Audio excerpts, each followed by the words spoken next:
విద్యా దీవెన 9,44,665 మంది లబ్ధిదారులకు చెల్లించాల్సిన 708.7 కోట్ల రూపాయల బకాయిలు,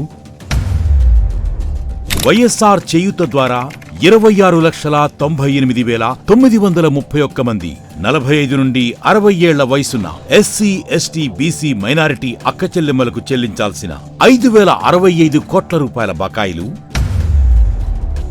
వైఎస్ఆర్ ఆసరా ద్వారా 78,94,169 మంది డ్వాక్రా సంఘాల మహిళలకు చెల్లించాల్సిన 1,839 కోట్ల రూపాయల బకాయిలు,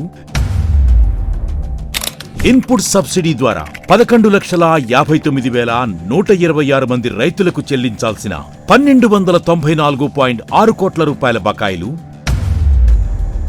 ఈబీసీ నేస్తం ద్వారా 4,19,583 మంది 45 నుండి 60 ఏళ్ల అగ్రవర్ణాల అక్కచెల్లెమ్మలకు చెల్లించాల్సిన 629 కోట్ల రూపాయల బకాయిలు, ఇలా పేదలకు అందే పథకాలను అడ్డుకుని మరోసారి పేదల వ్యతిరేకి అని నిరూపించుకున్నారు చంద్రబాబు.